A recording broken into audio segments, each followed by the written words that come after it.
नमस्कार. गृहिणी हा शब्द जरी लहान असला तरी सुद्धा त्यामागची ताकद, त्यामागची कामं, कर्तव्य, जबाबदाऱ्या या खूप मोठ्या असतात. अगदी दिवसातले 24 तास सुद्धा कमी पडतील अशा असतात. मग अशा वेळेस त्याच गृहिणीला जर कोणी म्हटलं, की "तुला काय दिवसभर काम असतं? तू तर फ्रीच असते किंवा तू घरातच असते. तू कुठे काही जॉबला जाते बाहेर. तुला काय काम असतं?" असं म्हणणं कितपत योग्य आहे? असो. बोलणारे बोलतात, त्याला आपण काही बदलू शकत नाही. पण असे जेव्हा आपण बोलणे ऐकतो, तेव्हा आपण स्वतःच खूप डिमोटिव्हेट होतो. मी सगळ्यांचंच एक्झाम्पल नाही देत, पण काही घरांमध्ये असं म्हटलं जातं, की "तुला काय काम असतं? तू तर घरीच असते, तू तर फ्रीच असते" वगैरे, वगैरे असं. मग एखाद्या गृहिणीने जर असं हे ऐकलं, मग कुठेतरी तिच्या मनात पण असं यायला लागतं, की "हां, मी तर घरीच असते. मी कुठे काय काम करते? मी तर पैसेच कमवत नाही. फक्त मी घरातलं काही कामं करते." तर लक्षात ठेवा, असं मनाने खचून जाता कामा नये. कारण आपण जरी पैसे कमवत नसलो, तरी सुद्धा आपण पैसे वाचवतो. घरातली सगळी कामं आपण स्वतः करतो. घरातल्यांना, सगळ्यांना काय हवंय, काय नकोय, कधी हवंय, कधी नकोय हे आपण बघतो. मुलांच्या गरजा, मुलांचा अभ्यास, मुलांच्या अजून काही बाहेरच्या ॲक्टिव्हिटीज असतील त्याला नेणं, आणणं, घरातल्या बाकीच्यांच्या प्रती आपले कर्तव्य असतात ते आपण करत असतो. तर हे जे सगळं आपण करतो ना, हे आपण एक प्रकारे आपल्या कुटुंबाला छानपैकी घडवतोय. आपण कुटुंबाचं बॉन्डिंग, प्रेम आपण निर्माण करतो आहे आणि आपल्या कुटुंबाला एकदम कसं सगळं चांगलं मिळेल, इन्क्लुडिंग आपण स्वतःला पण कन्सिडर करायचं, ह्याचा आपण नेहमीच प्रयत्न करत असतो. त्या दिशेने आपण दिवसभर बिझी राहतो. पण असं कधी आपण ऐकलं, तर मग आपलं कसं होतं, की बरोबर आहे, मी काही करत नाही ना, जाऊ दे. मग स्वतःकडे आपण इग्नोर करायला लागतो किंवा आपण कुठे शॉपिंगला जरी गेलो, तरी आपण म्हणतो, "जाऊ दे, मला कुठे जायचं असतं? मी तर घरातच असते. मला काही गरज नाहीये." असं म्हणतो. आपलं सेल्फ लव्ह असतं ते थोडंसं कमी होतं. आपण सेल्फ केअर करणं थोडंसं टाळतो, की "जाऊ दे, मला कुठे जायचंय? घरीच आहे." असं करत-करत जो आपला कॉन्फिडन्स असतो, तो इतका कमी होतो जसा की 100 वर पोहोचू आहे आणि सापशिडीमध्ये कसं सापाने आपल्याला ते गिळल्यावर डायरेक्ट खालच्या पट्टीवर येऊन बसतो आपण 1-2 वर. त्याचप्रमाणे आपला कॉन्फिडन्स खाली येतो आणि मनामध्ये गिल्ट येतो किंवा मग एक पस्तावा येतो. अशा भावना निगेटिव्हिटी अशा भावना आपल्यामध्ये निर्माण व्हायला लागतात आणि डे टू डे लाईफमध्ये जेवढी आपल्याला एनर्जी लागणार असते, तेवढी आपण कुठेतरी देऊ शकत नाही. मग आपल्याला स्ट्रेस्ड आउट होतं, थकल्यासारखं होतं. आपण मनाने फ्रेशच राहत नाही.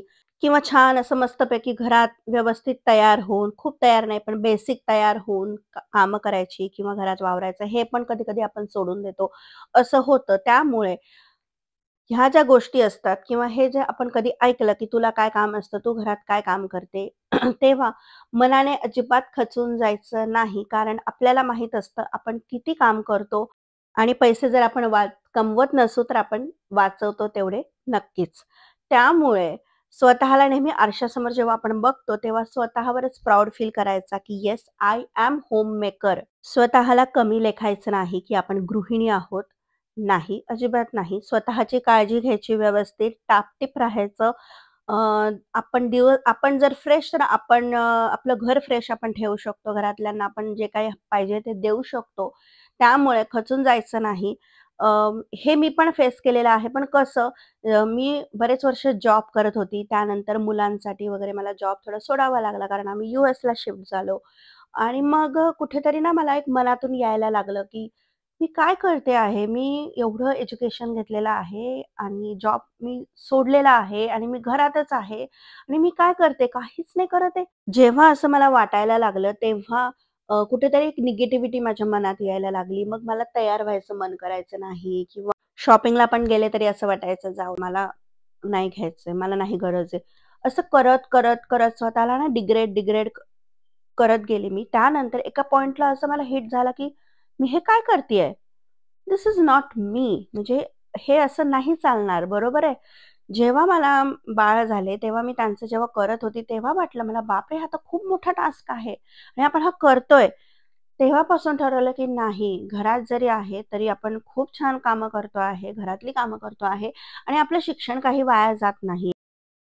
कारण ते शिक्षण, ते आपण कुठेतरी वापरतोय. डे टू डे लाईफमध्ये त्याचा उपयोग होतोय. मुलांना पुढे शिकण्यासाठी, शिकवण्यासाठी त्याचा उपयोग करतोय आपण.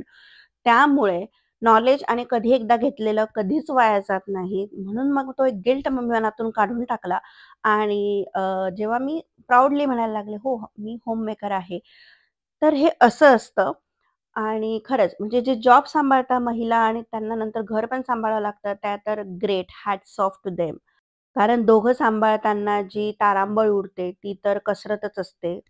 त्यामुळे खरंच ग्रेट आहेत ते. पण आपण पण गृहिणी आहोत, हे काही कमी नाहीये. त्यामुळे जर तुमच्यापैकी कोणी जर असं स्वतःला डिमोटिव्हेट करून घेतलेलं असेल, की मी काहीच करत नाही, मी गृहिणी आहे, तेव्हा ते आजच लगेचच थांबवा आणि स्वतःमध्ये एक पॉझिटिव्ह बदल करून आणा. स्वतःसाठी छान जगा, आपल्या कुटुंबासाठी जगा आणि आपला जो कॉन्फिडन्स आहे तो कमी होऊ द्यायचा नाही. सेल्फ लव्ह आपलं कमी होऊ द्यायचं नाही. कारण आपली मुलं आपल्याला बघून मोठं होत असतात.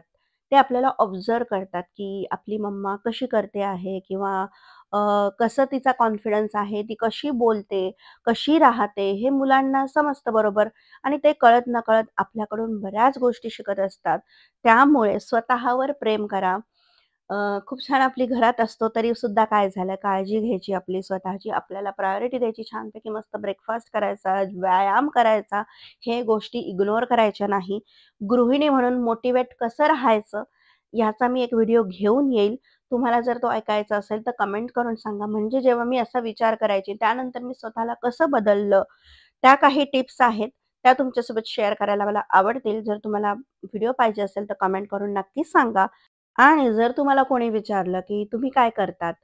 तेव्हा असं म्हणायचं नाही, "काही नाही, मी काहीच नाही करत. मी घरीच असते." नाही, आपण खूप काही करतो. त्यामुळे आपण असं म्हणू शकतो, की "आय एम होममेकर." ह्यामध्येच सर्व काही येतं. अ, त्यामुळे मी काहीच करत नाही, हा एक मनातून गैरसमज काढून टाकायचा आणि स्वतःला मोटिव्हेट करायचं, आनंदी राहायचं आणि मस्तपैकी आयुष्य जगायचं.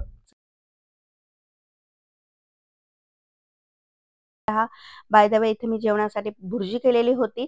पण मला वाटलं नुसतं भुर्जी आणि पाव सेपरेट खाण्यापेक्षा छान तो चीज बटरमध्ये असा मस्तपैकी मी गरम केलेला आहे. पावमध्ये भुर्जी टाकलेली आहे. अ, त्यामध्ये सॉरी चीजची स्लाइस घेतलेली आहे आणि मस्तपैकी बटरमध्ये शेकून एन्जॉय केला. सेम रेसिपी भुर्जीचीच आहे, पण थोडीशी वेगळ्या प्रकारे स्वतःला प्रेझेंट केली. म्हणजे जरा छान वाटतं, वेगळं पण वाटतं. त्यानंतर घरातली सगळी रात्रीची जी भांडी वगैरे असतात, ओटा क्लिनिंग असतं ते केलं. दुसऱ्या दिवशीच्या ब्रेकफास्टला आज मला तयारी रात्रीच करून ठेवते मी. म्हणजे 3 चमचे घेतलेले आहे ओट्स, त्यामध्ये 1 चमचालाही थोडीशी कमी घातलेली आहे चिया सीड्स आणि दुधामध्ये हे रात्रभर भिजत ठेवणार आहे मी. म्हणजे मग सकाळी असा इन्स्टंट ब्रेकफास्ट बनून तयार होतो. कधी-कधी हा ऑप्शन मला खूप चांगला वाटतो.